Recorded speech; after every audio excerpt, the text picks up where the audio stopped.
Bet you don't know what the constellations are. You guys are so official.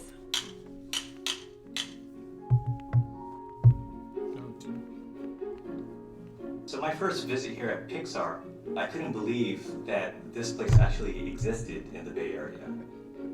I couldn't believe anyone got any work done at this place. The campus itself is really beautiful. There's so many plants and outdoor spaces. I'm walking around on a resort during vacation. I have some things to do, yes. It is such an open environment. It's small enough to feel like home, but big enough to find people with a variety of interests. What I really love about the job, more than anything, I'd have to say, is the culture.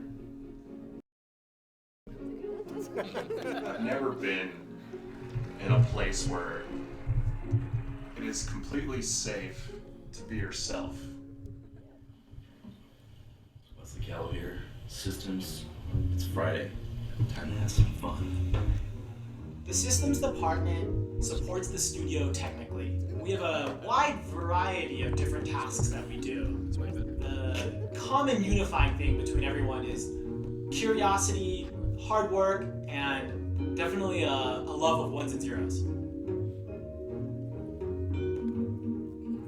So one of the great things about doing IT at Pixar, and really hit me the first day I started working here, is how aligned what we do in systems is with the making of the movies. Everything we're doing is in support of getting the movies out the door.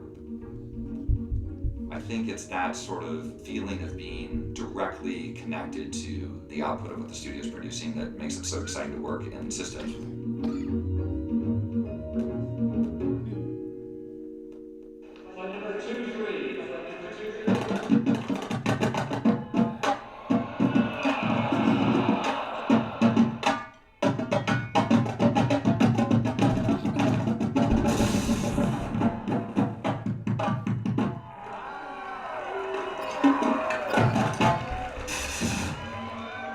Working here at Pixar, I feel like I felt in grad school. Everybody's learning, everyone's doing, people are so smart and so creative, but they're so collaborative. There's a lot of problems that we have at Pixar that we're working on where the goal sometimes is to fix them, but a lot of times it's to manage the problem. And so I'm much more interested in people who can think abstractly and learn quickly, as opposed to somebody who's got a bunch of certifications in a particular discipline. Various problems come up, and the answer isn't clear. And so what you have to do is you have to tinker, and you have to kind of investigate and troubleshoot.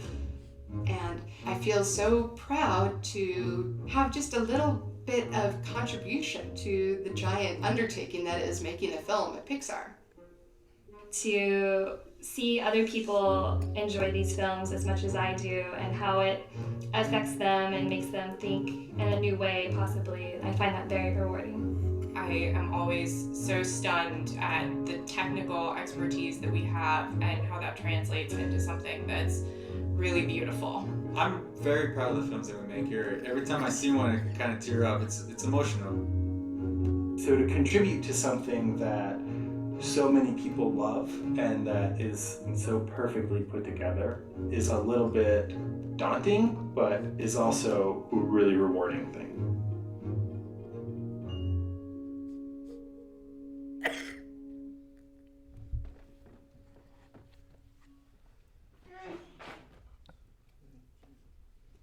We all ready for this?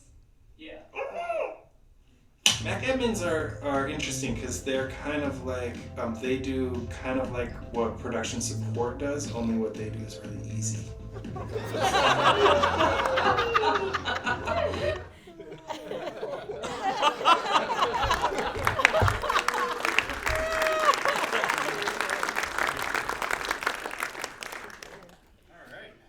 Welcome to MacBrain January 2016.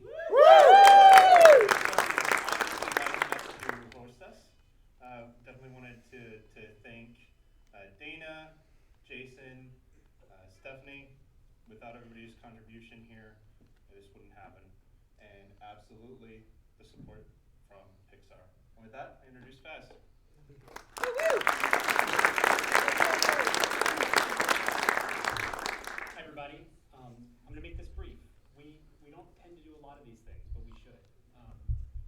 we're super excited to have you guys out here tonight.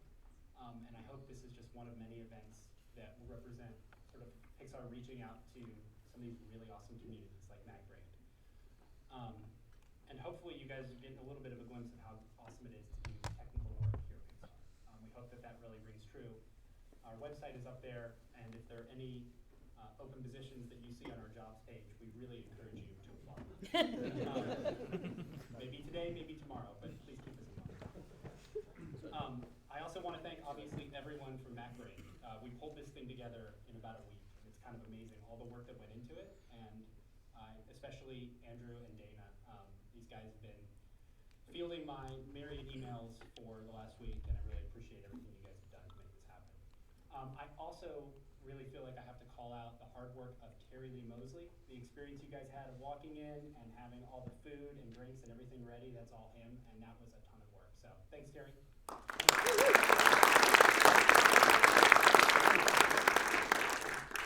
So one of tonight's speakers, our own Chris Lascelles, started Pixar way back in 2003, and he was brought in as a contractor to help with the OS 9 to OS 10 migration. I think it took us all 3 days to offer him a full-time job, and I think it took him a little bit longer to decide whether or not he wanted that full-time job. He was riding around the country on his bicycle, so we had to pull him off the bike and stick him in the desk. And a lot of the tools that we use to this day were born out of that OS 9 to OS 10 migration in the early days of OS 10 at Pixar. So Chris is going to talk about one of those tools called D3. And after that, we're going to have some guests up to talk a little bit about Apple's device enrollment program, and hopefully learn a bit about this relatively new program from Apple.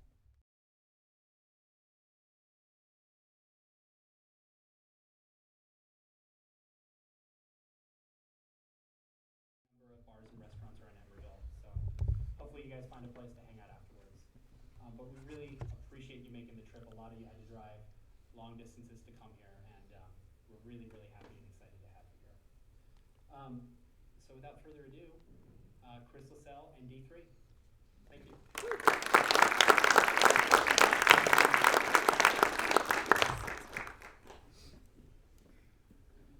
Hello everyone, and pardon me a second, because I have to quit the streaming software and relaunch it.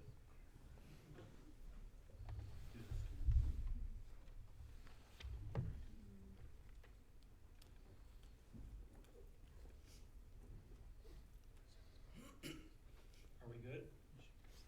Go to your slides now. Let me go to my slides. Just a second. That one.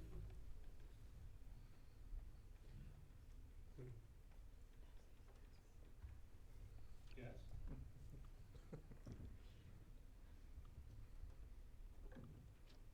Yes, no? No. They will improvise. I will start talking. Okay. This is a modified version of a talk I gave about a year and a half ago at JNUC at the Jamf Nation User Conference. Hopefully enough people here are familiar with Casper to get something out of this, and if not, hopefully you'll learn something anyway. Long time ago, I did a JNUC session in 2012 about some command line tools that we had written to extend the Casper suite. Primarily, I talked about D3. D3 is our package deployment patch management system, which includes something called Puppy Time, which is used to entertain users during logout installs. And D3 Admin, which is the tool used to manage the packages that are in D3. The biggest question after that talk was, is it open source? And I had to say no. Pixar had never really open sourced anything at that point. Finally, 2 years later, I said yes, partially. We had open sourced the JSS Ruby module. After that 2012 talk, I really decided, there's enough Casper users out there who might actually benefit from something like this. So let me start the process of open sourcing this, which meant rewriting it from the ground up, because I had written it exclusively for our environment. The first part of that was writing a mod. I wrote it all in Ruby because I'm a Rubyist, and I know that hardly anyone in the Mac community is a Rubyist. but I am, and hopefully I can sway a few people. So I wrote that module, and that module is the foundation of D3. So today I'm going to talk about that Ruby module a little bit, and I'm going to give you an overview of D3. We are hopefully going to be open sourcing D3 within 2 months. So it's very early. You're going to have to do a lot of work to get it working with your JSS, but it should be released within a couple of months. Anyway, first let's talk about the module. The Ruby module basically helps you interact with the JSS API. The API gives you all sorts of access to different objects in the Casper suite. And the Ruby module abstracts those objects into Ruby objects. And once they're Ruby objects, you can do all kinds of things with them. Which objects? Well, the JSS API gives you access to, I don't know, about 60 different kinds of objects.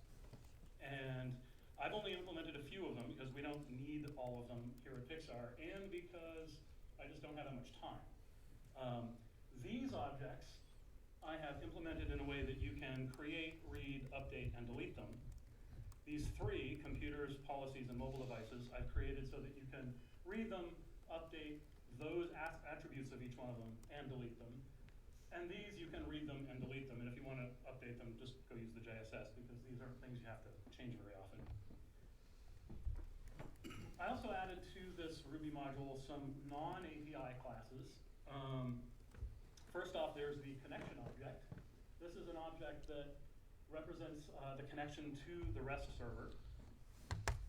Configuration object that stores all your configuration settings and uses them by default. A server object that represents the JSS that you're connected to through the API. A client object that represents the machine that's actually running the code that is assumed to be a JSS client machine. And a module called Composer that basically is named after the Jamf application called Composer that lets you build packages. This also lets you build packages, build either DMG or PKG packages, all from the command line. So the API itself lets you see the information about all these objects and change it and write it back to the database. But once you get them all into this unified programming environment, they can work together to give you more than just the information by itself can give you. For example, a package object combined with distribution plane object, a network segment object, and client, you use them all together, and then you can use the package object to install itself onto a client through the correct distribution point, depending upon the network segment that you're currently connected to. You know, that information is all there in the JSS, but once you get it all in one place, you can actually use it to do something. And the module allows for that. A script in a client, you can grab the script from the JSS and run it on the client really easily. Extension attributes, the definition of an extension attribute combined with an advanced search that gets created on the fly, combined with computer information, gives you better on-the-fly reporting about the extension attributes you might have defined in Casper, better than you might get through the actual web interface. And we'll take a look at this later, but objects that refer to other objects, you can actually check that they exist before you try to use them, because if you're doing all the raw XML stuff to the API, and you try to say use an object that doesn't actually exist, you'll get a 409 error that doesn't really tell you anything. This will actually tell you, hey, that doesn't exist. We'll see an example of that in a minute. So how do you work with these objects once you actually start doing this? Well, I'm going to show you some examples. And these are captured from what's called an IRB session. If you've never used Ruby, IRB is interactive Ruby, and it's kind of like a shell that you just type Ruby into, and you get the responses back, kind of like with a bash shell. So we'll take an example of how to actually do this. First, you need to install the actual Ruby module. And because it's a gem, Ruby gems are the standard method of packaging Ruby modules. And all the little green blocks over here are a terminal session.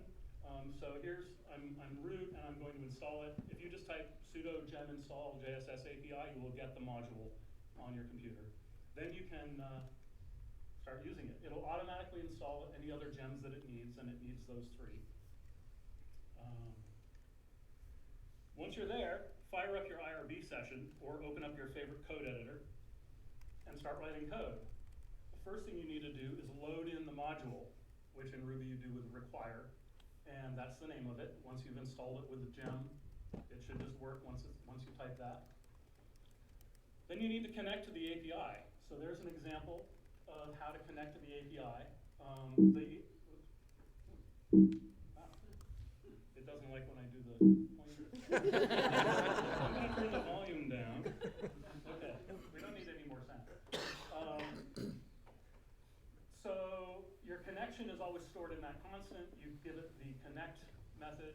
You give it a bunch of options for your server and your password and your user and so on and so forth. If you have a self-signed certificate, you need to do that or else you'll get an error because it's a self-signed certificate. Or if you prefer, you can just provide the password because the rest of it can be stored in the config. And read the documentation about how to do that. But if you store stuff in the config file, then it'll just use it. But the config file does not store passwords because that's very insecure. It's just a text file. You are welcome to use any means you want to securely get the password and pass it in. You can either just get it and pass it in like that, or if you want, you can give the word :prompt and it will then prompt you in a terminal for it, or you can pass it in through standard in. And with those two methods, you're welcome to get it any way you want. But for security reasons, it doesn't store it in the actual configuration file. So once you're connected, you may want to just list certain kinds of objects. Say, hey, tell me about the computers I have, or the mobile devices I have, or the policies I have. And if you've ever used the JSS API, you know that one of the resources you can download is just a list of each object. So here's an example of how to get lists of objects. In this case, we're going to do a mobile device. So the double colons there, those just are namespace separations. So the module is JSS, and within there is a class called a mobile device, and there's a class method called all. Any of the other classes in there you can also call all on, and it will just it'll talk to the API, get you the list, and return the list as an array of hashes. A hash in Ruby is like a dictionary in Python. It's a key value paired list of things. So here you can see mobile devices. I've got a couple of them there. I can get, here's another example. You may want to not just get all of that information, but just a list of their names. So you can say all names, or all IDs, or in some cases all serial numbers, and you'll get a list of all of those. Sometimes it's handy to map the ID numbers to the names, or the ID numbers to the serial numbers, or something like that, in which case you say map all IDs to something, in this case name, and you'll get back a hash mapping the ID number to the thing. So when you're manipulating all of your stuff, it's very handy to be able to get these lists. But the lists of things aren't actually the objects themselves. So how do you actually get an object? Well, you have to create a Ruby instance of the class and tell it what to go retrieve from the server. So here I've got a variable that I'm going to populate with an instance of JSS computer. So I'm making a new instance of it, and I want it to retrieve the one that's named Kimchi.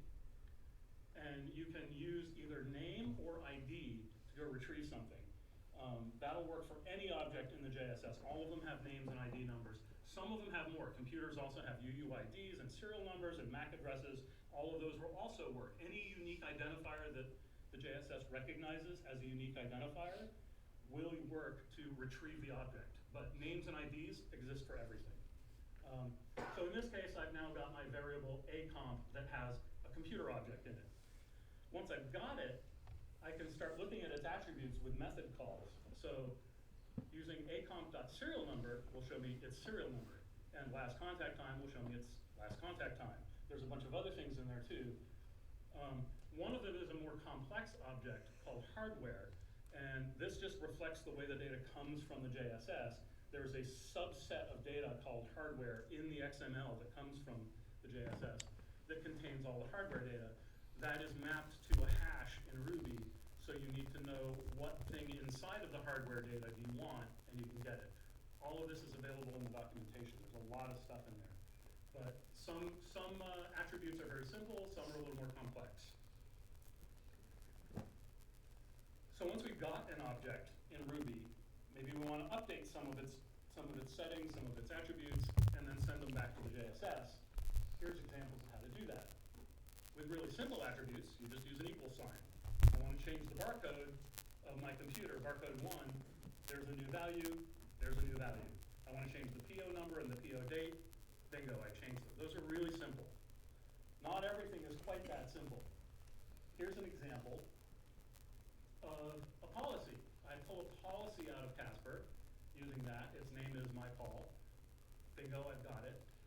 Now I want to change its scope. Policy objects contain within them scope objects. Scope objects have a method to add limitations to the scope. I want to add a network segment limitation for a network segment called backups to this policy.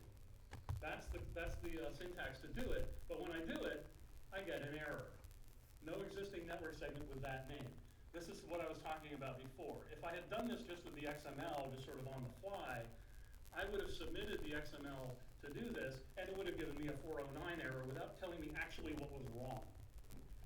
This checks before I submit any XML. In fact, you're not submitting XML, it's submitting XML. But before it submits any changes, it's checking, hey, you're trying to add a network segment. I'm going to go look at all the network segments and tell you if the one you want doesn't exist. Raises the exception before you actually submit anything, saving you a lot of hassle and trying to figure out what's going on. So in my IRB session, I'm like, oh, well, let me just call the all names method on the network segments and see what their names are. There's the one I wanted. I forgot that it's -lan at the end of it. And then I do the whole thing again with the correct name, and it works. After I've made all of my changes to my local Ruby object, I then have to say update or save. The actual method is update, save is just an alias of it. And it will send the changes back up to the JSS. Of course, this assumes you've connected with a username and password that have access to do that.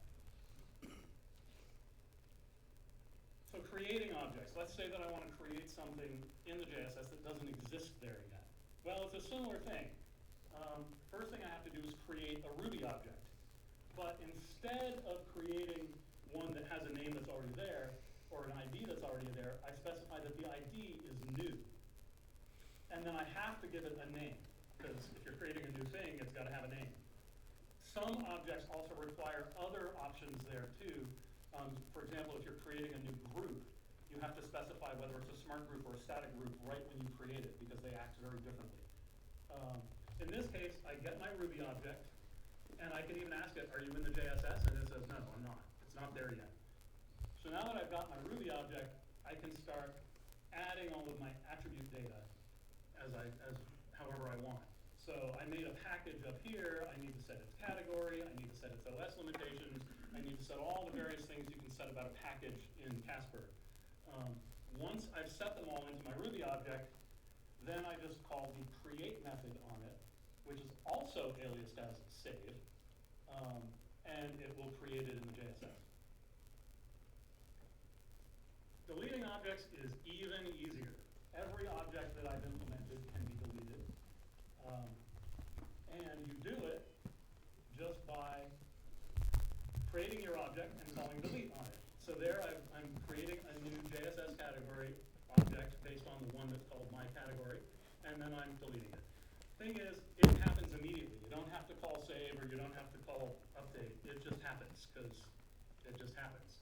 So be careful, don't just willy-nilly delete everything. And because Ruby is Ruby, you don't even have to store it in a variable first. You can just make the instance and delete it all in one line. So if that's really just the tip of the iceberg. There's each object has lots of different methods. Those are common to all of them: adding, creating, changing different attributes. But there's tons and tons and tons of stuff in there, even for the half of it that I've implemented. If you really want to start using it to write your own code, then you're going to have to look at the documentation. The source code itself is really heavily documented. You probably can't read that. But those are all comments, and they're very specially formatted comments for this method. method. And the reason I formatted them that way is so that if you go to that URL, it automatically on the fly generates this documentation from GitHub. So that's the basics of using Ruby to access the JSS API. And if you download it, you'll see there's a couple of sample programs included with it to show you how to use it for practical purposes. One of them, I believe, lets you manipulate computer groups sort of from the command line, add members, remove members, create groups, remove groups, stuff like that. And another one lets you update network segments based upon some tab or comma delimited file. Those are the two sample programs. But the main reason I created the whole thing was for D3. So we're going to talk about D3. What is D3? D3 is a package and patch management tool that sits on top of Casper. It's sort of like Monkey for Casper, except it's all command line. I know Monkey has command line stuff, but also has some GUI stuff. This is still all very command line. It extends the capabilities of Casper's package management, which isn't that great, but hey, it's a start. It mainly is a client program called D3 and an admin tool called D3 Admin. It also utilizes Casper scripts and Casper policies for various kinds of customization, and it stands for Depot 3. Many years ago, probably 25 or more years ago, when Pixar started having an infrastructure of workstations that needed stuff deployed to them, all those workstations were Linux boxes, or they weren't Linux boxes, they were probably some. They were Unix boxes of some kind back then. And the method they used, they called Depot, and it was basically a bunch of symlinks and CPs to NFS mounts and stuff like that. It got rewritten into something that used RPM packages, and it was still all Unix-based and Linux-based, but it was based on RPM. There was a server full of RPMs, and it would kind of do what D3 does now, based on RPMs, aimed towards Linux machines. When Pixar moved to OS 10, hey, this is Unix, just like Linux. Let's start using all of the tools from the Linux side. We imported D2, which is what it was called. Depot 2 was just shortened to D2. And for many years, we used D2 as our main deployment system, but that meant we had to build RPMs, and it was a very Unixy kind of thing, and the Mac team wasn't very Unixy, and it was challenging. And they didn't handle PKGs and all sorts of things. So we used it, we struggled, we built other tools around it, and then it died, and the guy who originally wrote it left, and nobody wanted to support it. So we're like, hey, it's 2009, there's got to be a commercial product out there. So we start looking around, we look at the Casper server. It can kind of do what we want. We're like, yeah, let's take a look at this. For other reasons, we also wanted to go to a third-party tool of some kind. So we take a look at the Casper server. It kind of does what we want, but not quite. And I realized if I just add this one little thing, I can make it do what we want. So we started using Casper, and I wrote the original version of D3. But it was originally from this thing called Depot. So D3 packages. D3 packages are just Casper packages, except they're a lot smarter. They're Casper packages that know that they're different versions of the same thing. That's the primary difference. That's why Casper can't really, as it is right now, can't really do proper patch management. It doesn't know that this package and that package are different versions of the same thing. They know their status, whether they're pilot, live, skipped, or deprecated. Pilot meaning they're on the server, but they're not ready to be pushed out everywhere yet. Live meaning they're on the server, and this is the live version of the thing. Skipped meaning, well, it was up there, but we skipped over it and went to another one that was live. Deprecated means it used to be live, but now it's not live anymore. These packages know their apple.pkg identifiers, so you can actually use Apple's tools for the local installs. This is assuming that the thing is a PKG installer. DMG installers, of course, don't have those. Auto updates on clients when a new version is made live on the server. That's a very handy thing. Oops, sorry, I wanted to do that. It can conditionally install or uninstall based upon pre-script status. So PKGs, of course, have pre-install and post-install scripts built into them. In Casper, you can run Casper scripts before installing a package and then again after installing a package. The problem with doing that in a policy in Casper is you can't not install the package based upon the exit status of the script that you run beforehand. D3 uses Casper scripts before and after in the same way that a policy would, but if the script doesn't exit successfully, the package won't install. So that's a very handy thing. And the same with uninstalls. We have pre and post uninstall scripts, and if the pre-uninstall script fails, then the uninstall will not happen.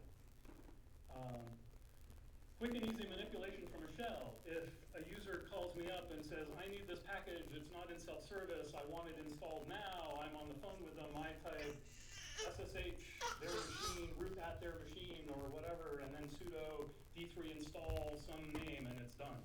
It takes me about 10 seconds. I don't have to launch an app, connect to a computer, fill out a bunch of forms, hit a button. I just type this thing and it's done.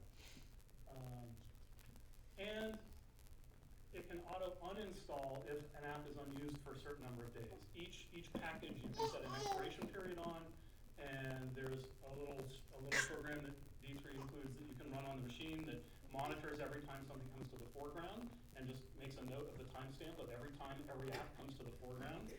And then every time D3 sync happens, which we'll look at in a minute, it will look, hey, this thing hasn't been brought to the foreground in X number of days. I'm going to uninstall it. And that's a pretty handy thing sometimes. So the D3 client. The D3 client is a terminal command called D3. You type D3 and then some options if you want them, the command you want and the arguments. You use this to install and uninstall packages. There's how you install the currently live version of FileMaker. To pilot packages, so there's how you install the not yet released version of FileMaker from your server. When you do that, when a machine is piloting something, it stops automatic updates of that, of in this case FileMaker, what's called a base name. So you can pilot it for however long, and it won't. You can do other things with the live package, and the pilot machine is in pilot mode for FileMaker, and it's never going to automatically do anything to FileMaker once it's in pilot mode. You can get, hey, show me what's installed. Only what's installed through D3. If you install something through other methods, then there won't be a D3 receipt. There'll be other receipts, but list what's installed, list what's available on the server. Again, there's scoping based on Casper groups, so not every machine will have access to every package. Show me the files that are in a certain package. There's all different kinds of lists you can get out of it. And most importantly, D3 sync, which I'll talk about next, and puppy time. D3 syncing is how all the automatic stuff happens. When you run the command D3 sync, it does these things. It updates any installed packages if there's a new version made live on the server. It installs any packages that have arrived on the server that are in scope for this machine. It updates the receipts so that if, say, for the package that's currently installed on this machine, on the server I've changed its expiration period from 30 days to 14 days. That will get updated locally, and if it hasn't been run in 14 days, it'll get deleted right away. It enlivens pilot installs. So if version 2.5 of something got installed as a pilot on this machine, and that exact same package becomes live on the server, then the sync process will recognize that and just mark the local install as this is now live. If you skipped over that one and made a later version live, then this one's going to stay in pilot forever until some admin, preferably the one who put it in pilot, goes and takes it out of pilot. And the sync process also expires the packages that are due for expiration. Puppy time. Anytime a package requires a reboot, then when the package is installed, it's not actually installed, it's just added to a queue. The user is notified to log out as soon as possible, and that notification is just the triggering of a Casper policy, so you can do that notification any way you want. Once the logout happens, the packages in the queue are installed, and while it's happening, a slideshow of cute puppies. We discovered that puppies were the thing many, many years ago, and puppy time has existed at Pixar for at least 10 years now. But it's just a folder full of images, and you are welcome to point it at some other folder with any images you want. But it's still called Puppytar. And you can optionally run some other policy to do whatever else you want before the reboot happens. D3 admin. D3 admin is the tool that you use to add and edit packages to D3. You can think of it as kind of a command line combination of the Casper admin application and the composer application. You use it to do all of these things. You can add packages to D3, and it of course also adds them to Casper. The nice thing about that is once you add them in D3, they're just Casper packages, so you can do anything Casper-y that you might otherwise want to do also. Just don't go deleting it from Casper unless you use D3 admin, or else you'll still have this data lying around in D3 pointing to this non-existent Casper packages, and that might cause problems. Oops, sorry.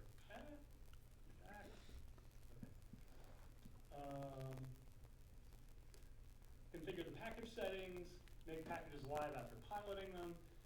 You can give it the -W or -- walkthrough option, and it will present a menu to you of all the things you can do. This is all in a terminal. Of all the things you can do and let you change them sort of prompted. Or, if you want, you can give a big, long command line with all the options on a single command line. And that'll just do either do the editing or the adding. And that is what makes it scriptable. We have a whole team of people here who develop Mac software, and they use Xcode to develop their Mac software. And at the end of their build process in Xcode, they have a big, long D3 admin command line that automatically builds a PKG and adds it to D3, ready to be piloted. And they already have a few policies and scopes to set up to automatically install it on their test machines. So they just say build in Xcode, and boom, and all this happens. Very handy for developers. And the admin also gives you a bunch of client reports. It talks directly to the JSS database and can pull out a bunch of reports about what's installed, which machines have pilots of this base name, which machines, what are all the D3 packages on that machine, as of the last recon into Casper.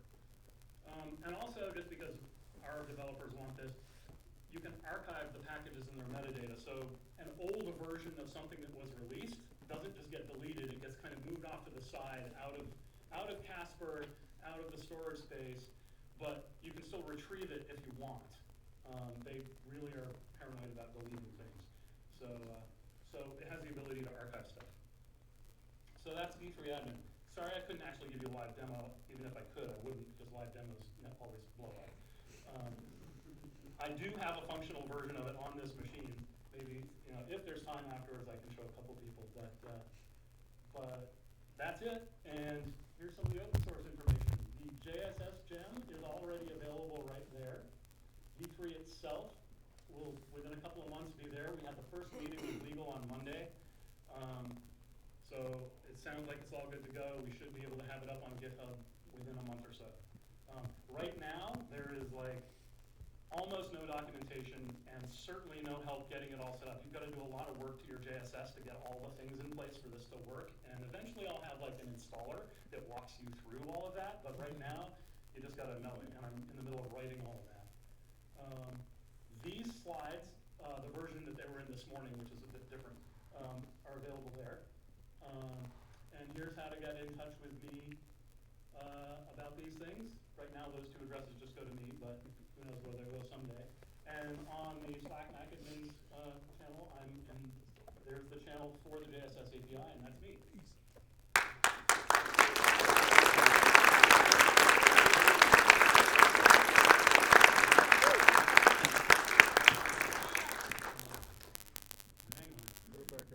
Gotta wait for the builds. I went back too far. I meant to go to that slide. Okay. Now that you've seen that one, I'll go back to this one. All right. Questions?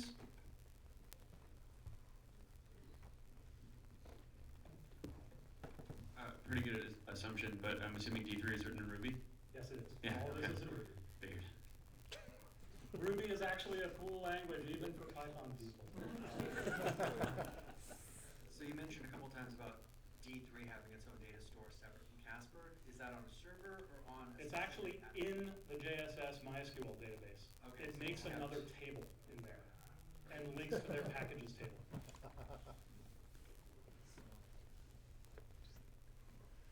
What does Jim think about that? Well, before we even started using Casper, when we were kind of having our little chit chats with them about this, and I started asking them questions about my use of their thing, I was like, "Can I make my own tables in your database?" And they're like, "Yeah, I guess so." They know that I'm doing this, and they know that I'm open sourcing it. So, and even if they didn't want me to make the table in there, you can just make another database on the same server and still link to it. It would still work fine. But right now, when it does it, it makes the table in the actual Jamf software database in MySQL, and whatever backups you have going, as long as it's doing a full dump, you get the backups of the D3 stuff. The built-in JSS backups that are part of Casper capture the same thing because they just do a full dump. My question is actually for Elliot Jordan. Do you plan on making a GUI for this? I do not, but I welcome someone else to. Actually, when it comes to making a GUI, the GUI would only really be useful for D3 admin. For D3 itself, for the packages, just use self-service. These are in Casper, so just put them in self-service. You can even just make a policy that runs the D3 command if you want to have all the expiration and all that stuff. And we've started to do that, and we plan to do a lot more of that. We don't, to this point, still use self-service very much, but we're slowly getting the community used to the idea of it. Right now, when someone wants software, they just put in a work request, and one of us gets it, and then we type a D3 command, and they have it. But putting it all in self-service would be pretty easy. So since you're creating your own tables, it sounds like you're working with on-prem, and folks using Jamf that might have a challenge. We're definitely doing everything on premises here, but we are starting to play with a single cloud distribution point. Cloud distribution points are not available in the API right now, but yeah, for that probably won't work because I'm making direct SQL calls.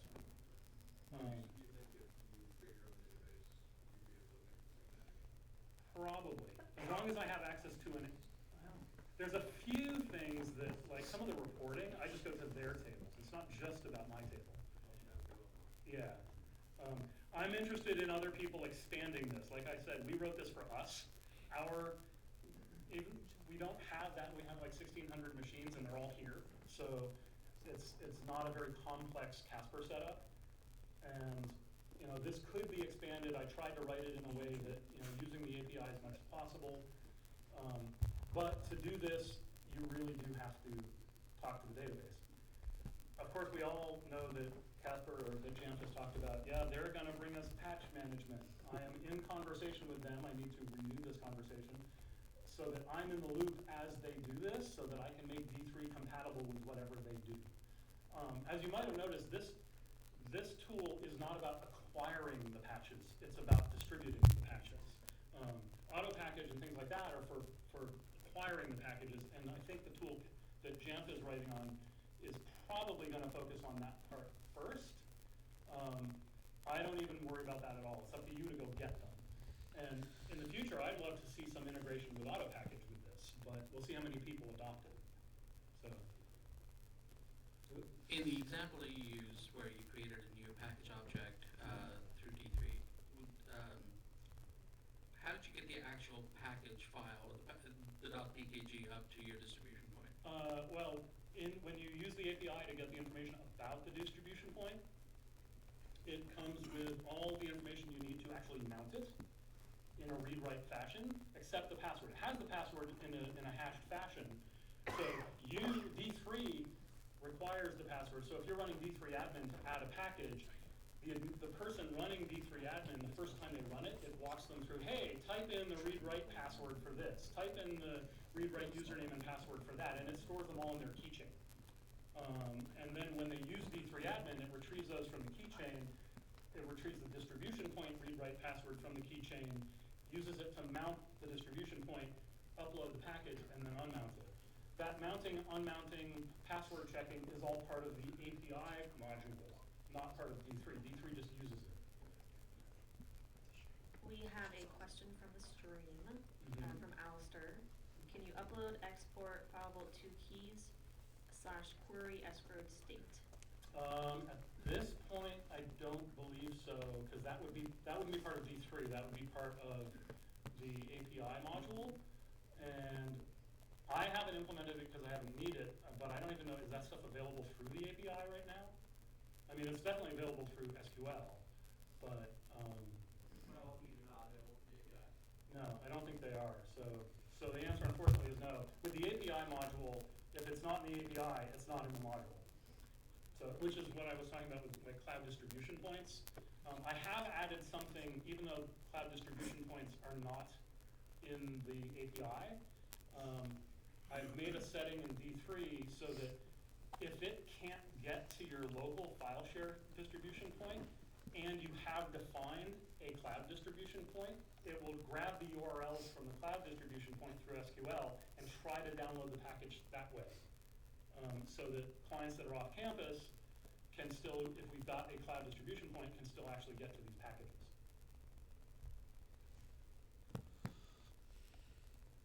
Yes, hi. You had mentioned when using Enliven, if you have a package that's at a specific version number and your pilot trues up with the live, how do you take into account software that might have the same version number but a different build number for a forked edition? So in D3, every package is identified by this three-part name called an edition. There's a base name, which is like FileMaker in the example I was using there, that defines all of the different packages for that one piece of software. The base name, followed by a dash, followed by whatever the version of the actual software is, followed by a dash, followed by what we call the revision. A revision is a new packaging of the same version. And edition, which is base name dash version dash revision, are unique to every package in D3.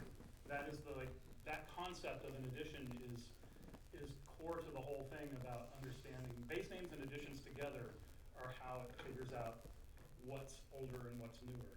And it looks at the edition to see, hey, this one is the one that became live, this actual package. And then it just marks it as live. So, does that answer your question? Sort of. I was just wondering if it does an upgrade too, if necessary. It won't. The concept of piloting is that some admin is intentionally doing the piloting, therefore it is the responsibility of that admin to deal with the clients that are doing that. And it will only mark the exact same package live. If the live one is newer than that, then it's up to the admin to go unpilot it so that the live one can get installed if needed. And D3 admin gives you a bunch of reports to go find those really easily. Mike. So when you run the D3 command line tool on a given machine, it's not like adding that particular client to a policy that's then just running that policy. It's actually going out, downloading the package, and just running it. Okay. So now what happens if that same client is a part of a policy that would scope the same package to get installed? Won't it get installed the second time? Yeah. Okay. I just wanted to make sure. There's no way that you can relay to that policy that action's already Well, been the jam for seat will be there. So if the policy knows that it's already there and doesn't reinstall it, except I don't know if policies can do that. Smart groups, yeah. Do your scoping right. We don't run into that because we don't use a lot of policies to install packages. We use D3 to install packages. So. You said you're creating your table in the Jamf database. Are you then using the same username and password that you use for the JSS, or separate username and password that you restrict access just to that one MySQL table? That's up to you. All it asks for is it depends on what you're doing. If you're running D3 admin, it needs write access to that table specifically and read access to several other tables. If you're just installing stuff, if you're running the client, then it just needs read access to everything. Not exactly everything, but it's easier just, read access to the JSS and it'll be able to see everything. When you create the configuration files, or if you're running the admin, go through the little configuration process to put stuff in your keychain, it'll ask you all these questions. Hey, what's the user that I connect to? What's the password for that user that has, either read-write permissions or read permissions, depending on if you're doing the client or the admin. The D3 admin though doesn't require the username in MySQL to have write access to any of the JSON No, databases. it only needs to write to that one table. It needs write access to the API to write to the other tables. But anything that needs to happen through the API does happen through the API. But there are a lot of things that, in order to achieve these goals, you can't do through the API, so we go directly to the tables. But the only writing we do to the tables is to that one table that we create. Anything else? Cool. Thank you.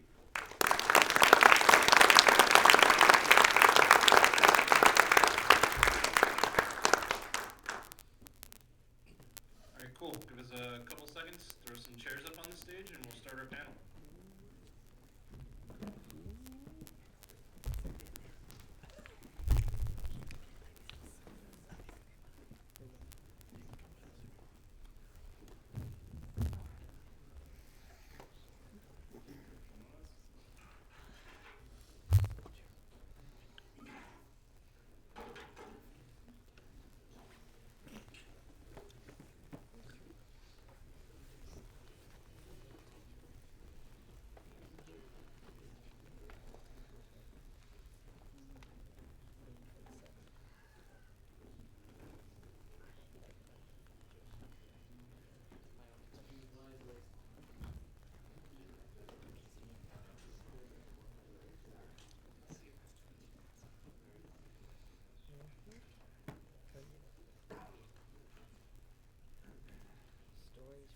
All right.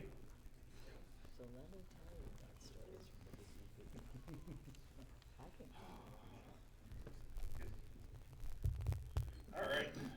So we're gonna have a little panel on DEP. We have John Kitzmiller, which some of you have met, I'm sure. We have Manuel Murillo. Woohoo! And Miles Lacey.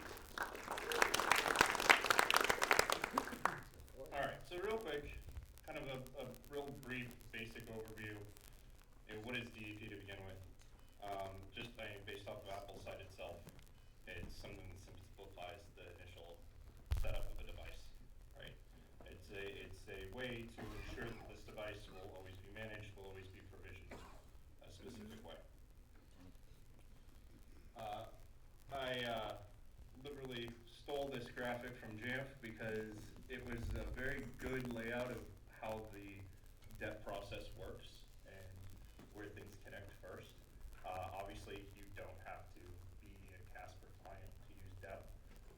Many of the over-the-counter MDM solutions work. And then there's even DEPI, which is a open source Python script to object to enable this as well. All right. So real quick to get the thoughts flowing, then we'll open up to the stream and then to the audience for questions about DEP. But to the panelists here, I wanted to see, what were your experiences setting up DEP? I get to go first. Okay. So I've had quite a bit of experience with DEP. By the way, Apple hates it when you call it DEP. Just throwing that out there. Yeah. So DEP. So I used to work in professional services for Jam Software and did a lot of jump starts where DEP was set up. And overall, it's actually pretty smooth. It's the hardest part of DEP is the paperwork. It's the legal stuff you have to go through. It takes days for them to approve it. Once that's done, it's really smooth and great. Very similar experience, oddly enough, since we both came from Jam. Excuse me. And yes, the paperwork has been the worst part of it. That has improved drastically. I don't know if any of you got onto the system in the early days, where it took months. Now it should be relatively short and painless. But once it's all set up, it's pretty seamless, and we'll chat through kind of how it all fits together if folks have questions in that way. Yeah, I'll have to agree. The paperwork was the hardest. So you get this random phone call asking you to approve it and running around asking legal to approve it. And, that was pretty much just waiting and waiting for it and just being in contact with them. Cool. So has DEP changed the way that you manage your systems, your workflows? How has implementing DEP changed your day-to-day work? We'll just start this way and go that way again. Yeah, Actually, it really hasn't. We are just starting to roll it out, so we're just trying to figure out all the bugs, what we really want it to do, and what it can do. I think just like next week, we're going to officially say this new hire is going to be started from DEP, from scratch. We have a few test computers that we wiped, put back in, did all that. Seems good, but we're actually going to give it to a user and have that user be on the DEP program, at least at my company. So I've experienced DEP deployments from a wide variety of organizations, again, coming from Jan from a consulting standpoint. It can change things dramatically. Where I am right now, I don't think we mentioned it, with Walmart, in charge of Apple products globally for all divisions. We're just starting it, but what we're looking at, what I've experienced in other organizations, is it is a complete game changer. You go from having IT people touching boxes and opening up computers and imaging them to potentially just putting them still shrink wrapped on a user's desk and walking away. And that's the way it should be. Super time saver. So with the caveat that at my current company we haven't rolled it out yet, we're currently in the testing phase. But kind of echo what Miles said is, the organizations I've worked with and helped deploy, it is a complete game changer. It can remove imaging completely from your workflow. Just the idea of giving a user a machine or shipping a machine to a user who's remote and saying, here's your machine, go. And from the user standpoint, they turn it on, set it up, go through Setup Assistant as they normally would, and then they're just ready to go, and everything happens in the background through automation. It's amazing. Yeah. That's all I got. Cool. In your experience, have you found DEP to be reliable? Yes. So I say that with a bit of hesitation because I do a lot of really weird custom things as part of my automated provisioning process, which some of the things aren't compatible with DEP, but I will say that's like 90% my fault and not DEP's fault. But I have noticed DEP does hiccup occasionally, but it hasn't been it's been mostly consistent for me in my experience. Well, again, very similar answer, but I would say, like, if you ever watch the Apple status board as to the status of various services, DEP doesn't have problems any more often and usually a lot less often than other Apple services.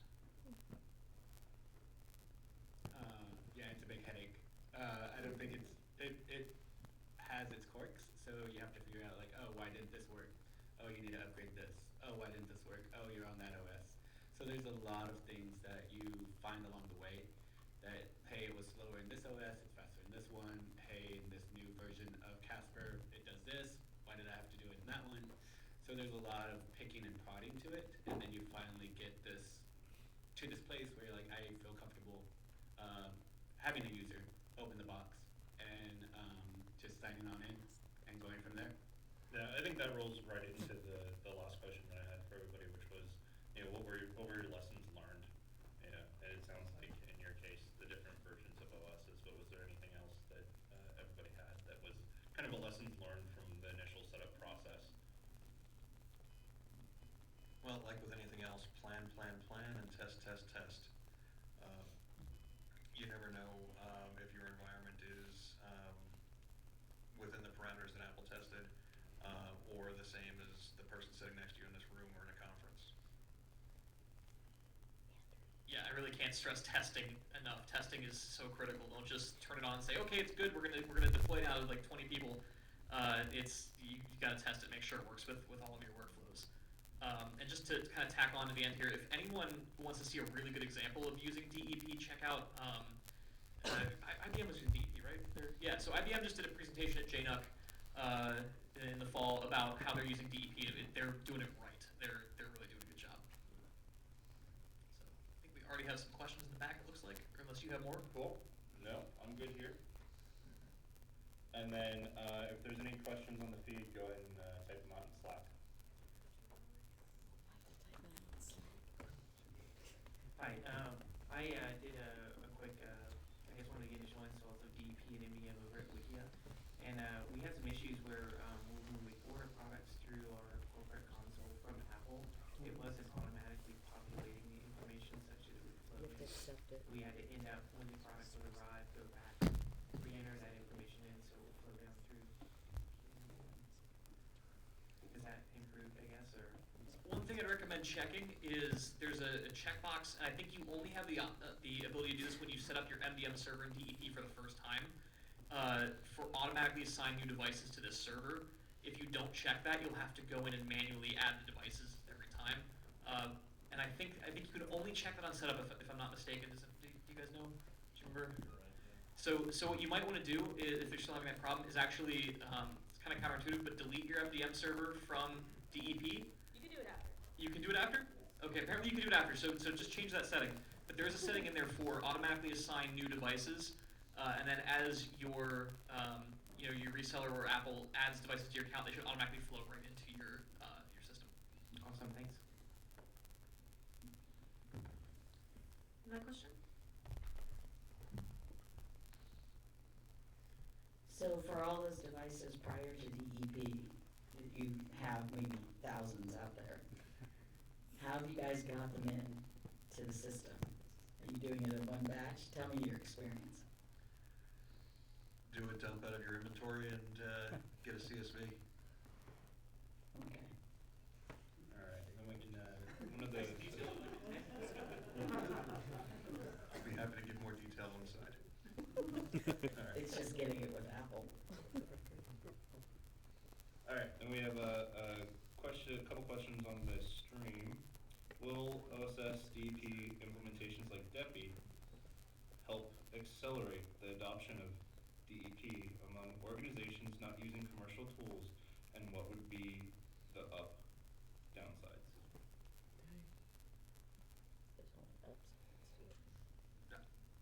I would say yes. I mean, obviously, if there's open source software that can support DEP, then that's going to accelerate the adoption of DEP in companies that aren't using commercial software. I think the upsides are just the ease of getting machines into your system. I think that's really the whole core of DEP, is making it the least resistant to get machines from not under management to under management. So I think it's just kind of a clear good thing right there. All right, while David runs down here, we'll grab another one from the stream. What happens if someone chooses not to connect to the network during enrollment?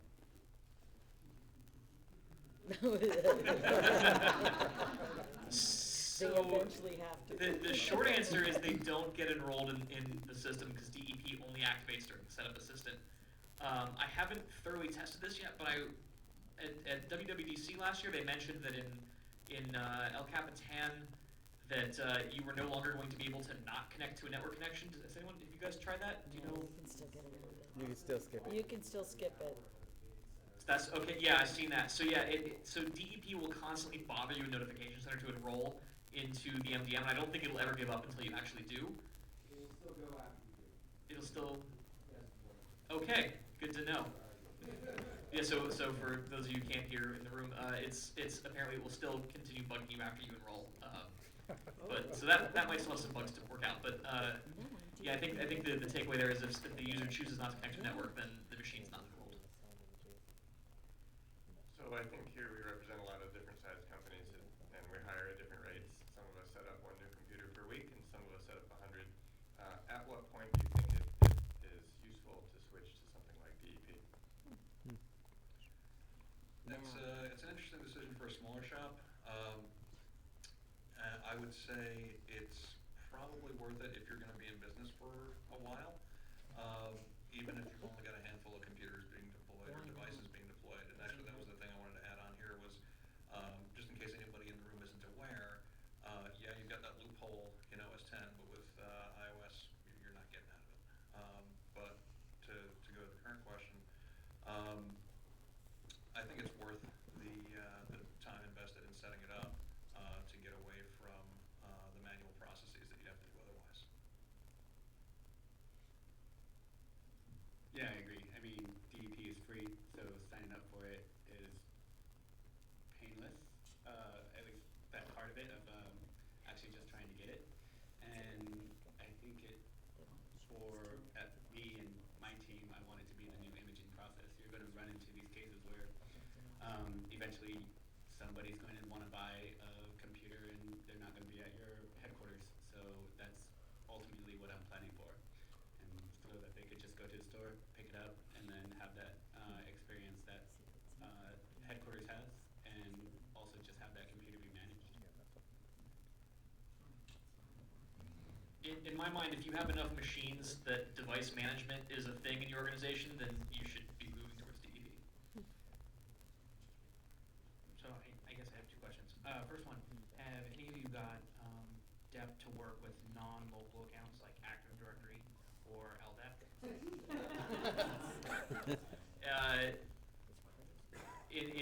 In my shop and in most environments I've worked in, it's all been local accounts, so I don't really have a good example for that, but maybe, I know you're using local accounts too, yeah? Do you? So yeah, we're all using local accounts, it sounds like. So I think the answer is don't do that. Okay. The next thing is, like you said, different companies have different sizes. Yeah. We have onboarding of like an average of like 250 machines, say, per week. Every minute counts. I haven't found anything that's faster than like monolithic imaging. Even thin imaging, even if you cache all of the installs on disk, the install times on like Office take forever. So like, how does it? I feel like instead of the one IT person doing this, now you're pushing it onto the end user, and what kind of experience is that for them when they're waiting for all these installs to happen? I look at it from my own usage perspective, and the deployments I've set up, it's sort of software on demand. So if I need to crack open a new computer, if I need to work in Word, I've got Word, I wait a couple of minutes for Word, I'm working in Word while the other stuff loads. So it depends on the culture, right? Do I expect to have all my stuff right this instant, or do I want to have what I need and know the rest of the stuff is coming? Does that make sense? Well, I also think that you can go down two routes, right? You can go down the route where you're using it as an imaging process, where, your imaging is just going to be enrolling in DEP and actually waiting and setting up, not everything is automated, versus actually, it's my first day, new hire orientation, I'm opening up that laptop for the first time. Yeah, I think someone was mentioning, like, you don't want to tell them what you're taking away, you want to tell them what they're getting. And they're getting that out-of-the-box experience, that Christmas experience. Try to sell them on that.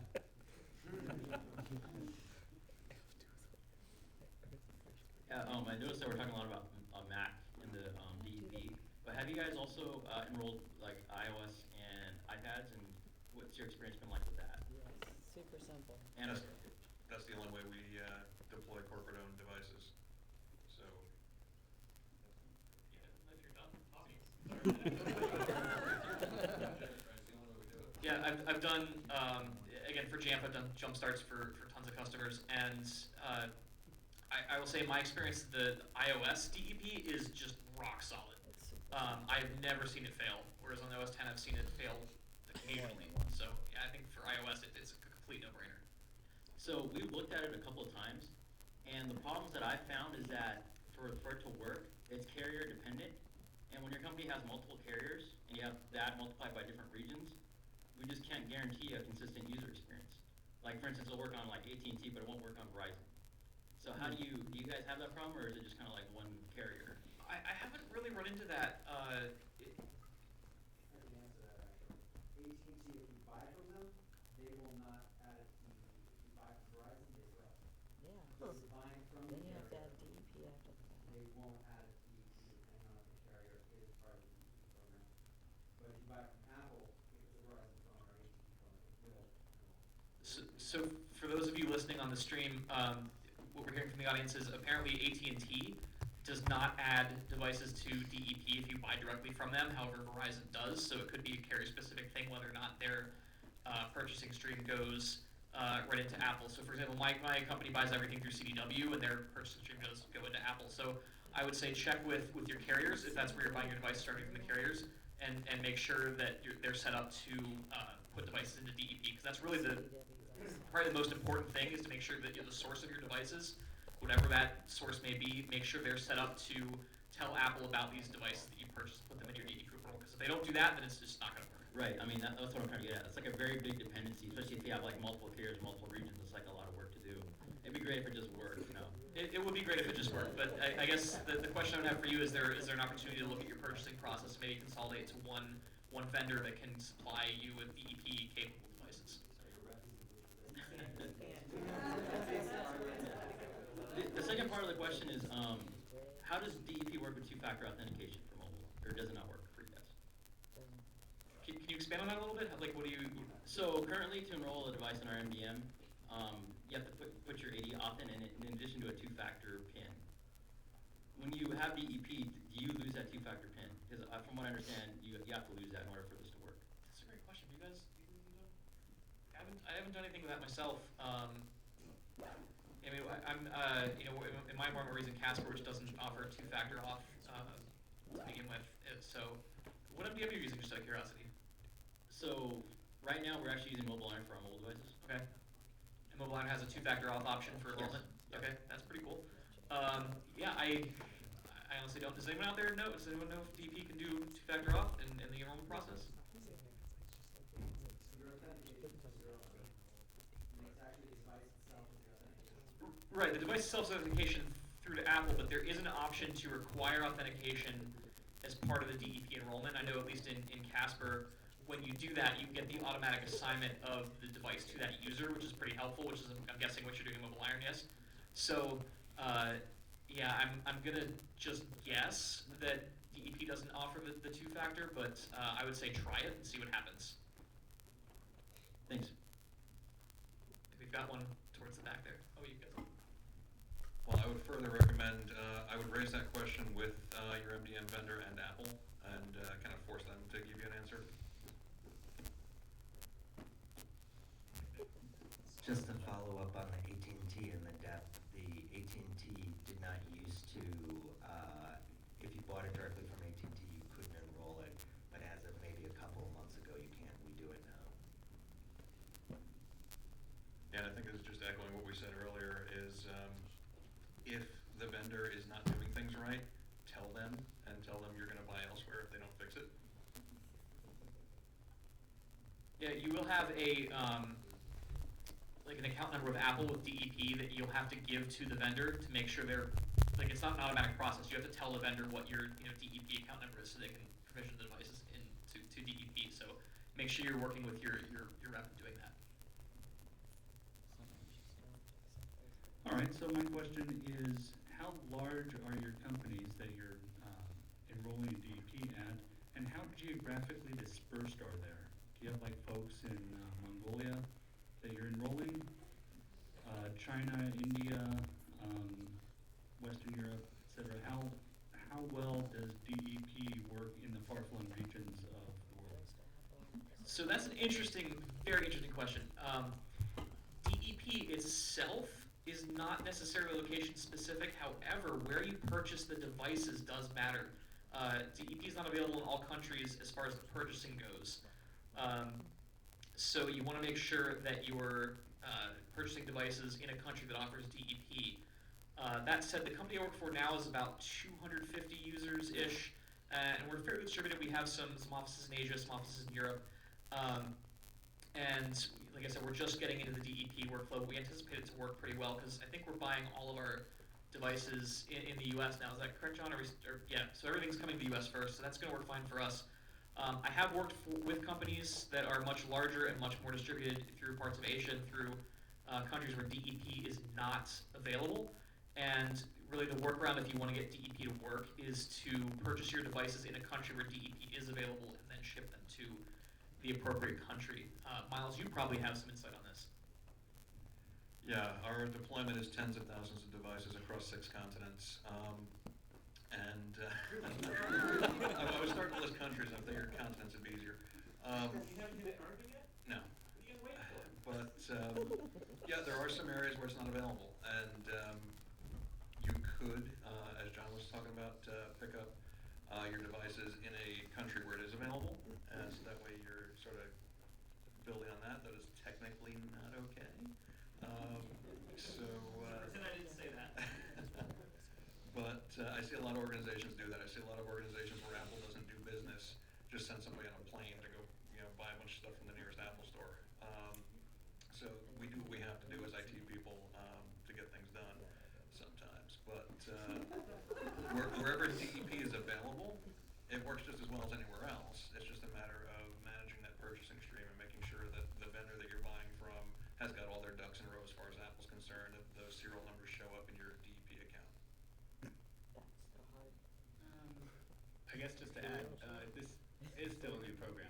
I mean, it's getting older at this point, but I don't see it not being fully there, like maybe 10 years from now. So if you get your base laid right now, eventually those answers might be, or those questions might be answered.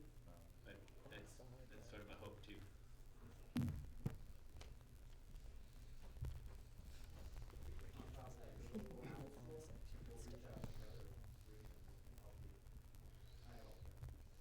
So for the stream, he said the local Apple stores will reach out to the other Apple stores in different countries and help you out, which I have found, like talking to your Apple rep, they'll send you the name of somebody in the other country that you're trying to do business in. So it's pretty good. So those of you who've gone from a more typical imaging deployment method to DEP, I'm wondering if you can talk about the user experience. The users that are less technical, what do they like that Christmas experience? Have they complained? What stories do you have to tell about that? I actually haven't been there yet. Like I said, we're just testing it, and I don't even think we're going to be there for a while.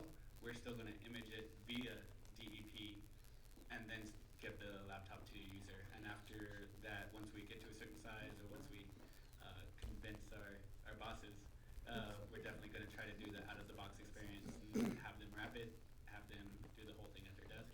But at that point, again, that's sort of like in the future for my team.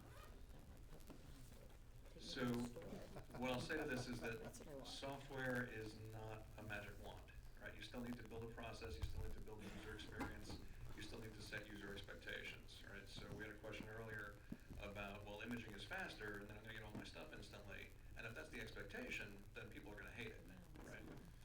So you need to set those expectations, you need to build the user experience appropriately, and if you've done that, then you're going to have great success.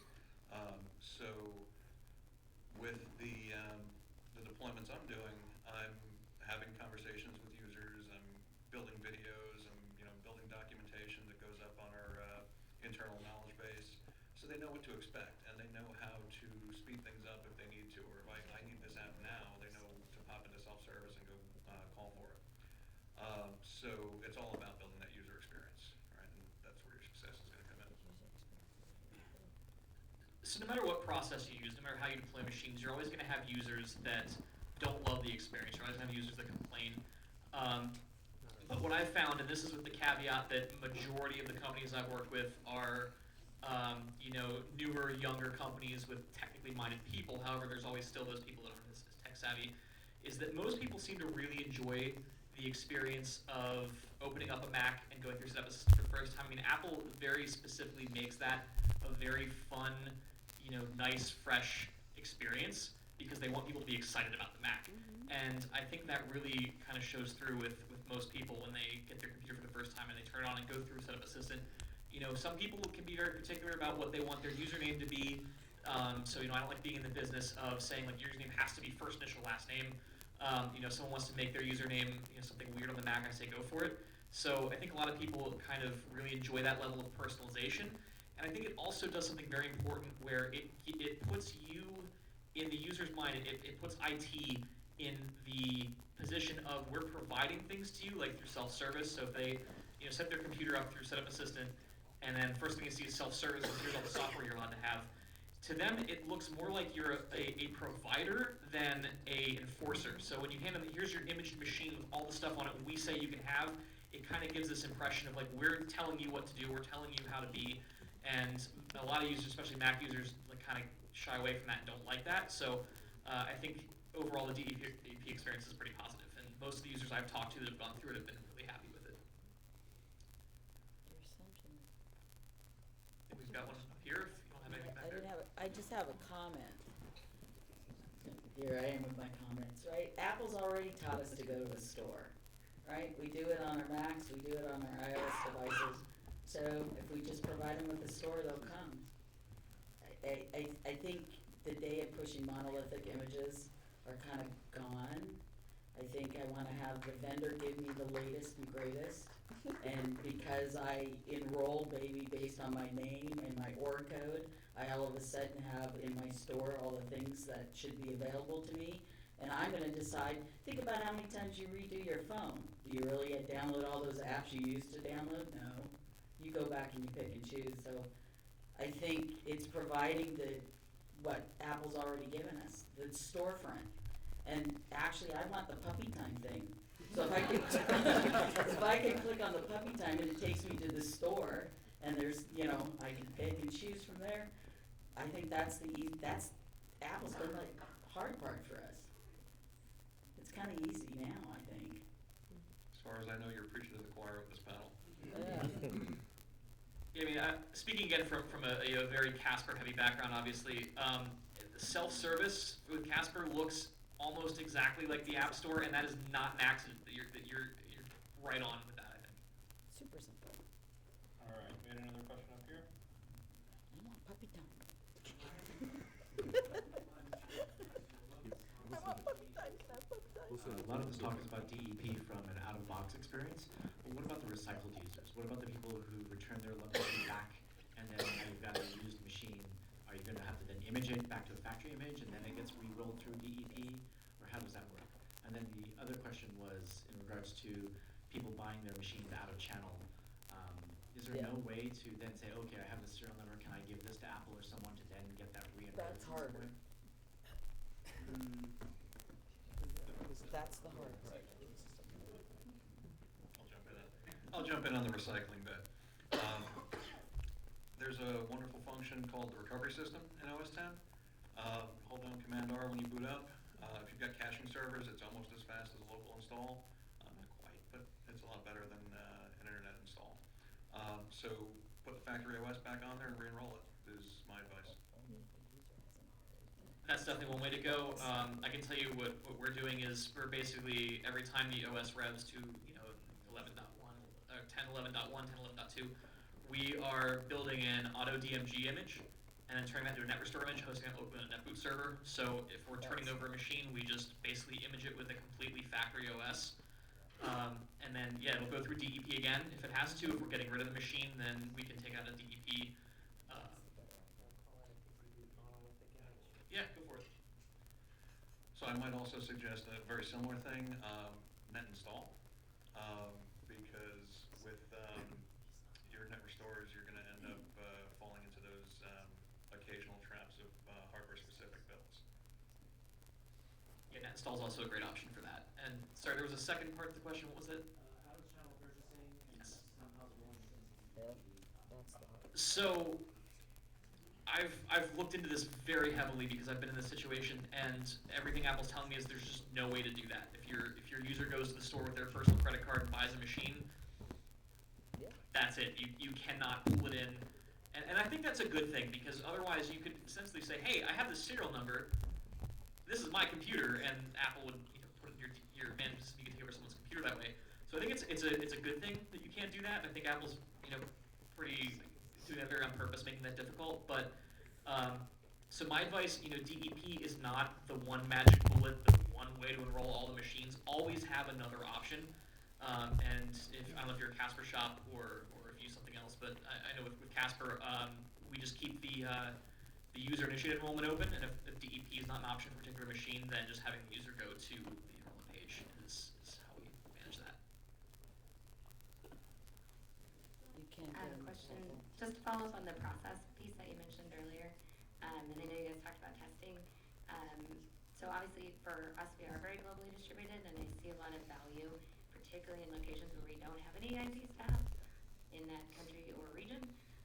But I'm wondering if you can talk a little bit about, maybe because you have Walmart's probably quite big, phased deployment, or did you target like certain locations to try it, or you have a mixed environment of kind of doing the old imaging process and enrolling in DEP, so maybe kind of talking about that a little bit. Absolutely. So I think the gentleman is in the room here who I stole this methodology from, but having basically alpha and beta groups, and going with your alpha first, then your beta, and then everyone else. And for something like this, you might want to have additional groups thrown in there. But the alpha is always my team, right? I may add a few others in, but once I know that the people who are supposed to know how all this stuff works can do it, then we can start moving it outside. And yeah, it's just a matter of identifying those groups within your own organization. It's going to vary widely based on your own needs and your own people. But absolutely, we've done staggered in my org, and I did it staggered in the U.S. We're not at full 100% distribution in the U.S. yet, and we've already begun our alpha in the U.K. All right, we have one question here, then we'll take the last question from Alistair. Elliot. I still love you. I did it in the last meetup too. I don't know why. At any rate, we'll take those two questions and then we'll close up. A good question on kind of winding down. How do you retire the devices? Once you're done completely and you want to send them off, what do you do there? So you can disown the device from DEP. What you want to do with the data on the disk is really up to your org. Depending on how you're deploying software, it might not matter, right? If most or all of your stuff is coming out of the App Store, I don't care, right? Go ahead, walk off with it. I will say that when you disown a device in DEP, make sure you really want to do that, because you can never put it back in DEP again, no matter how much you call Apple and ask. They won't do it. So don't just say, oh, I'm going to test this on this machine. Make sure you really want to do it, because it's not going back in.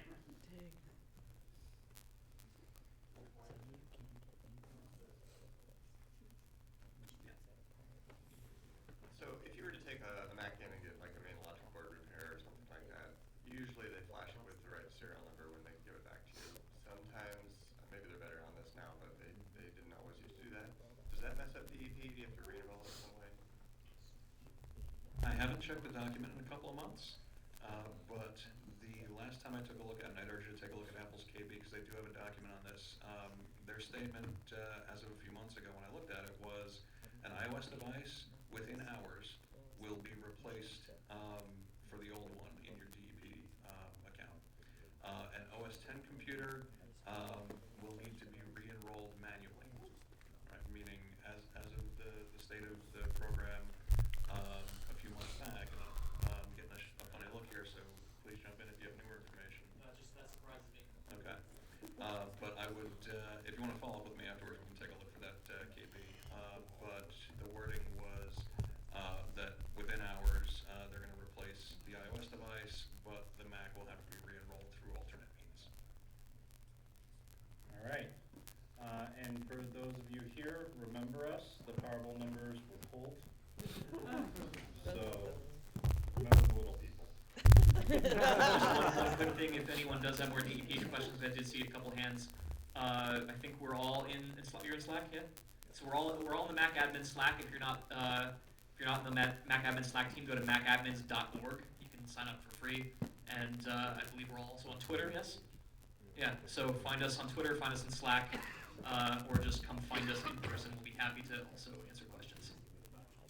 I didn't want to speak for you guys, but I'm assuming. Definitely ask Miles. He loves questions all the time. They go to his house. It's great. All right. Thank you, panelists. Appreciate it very much.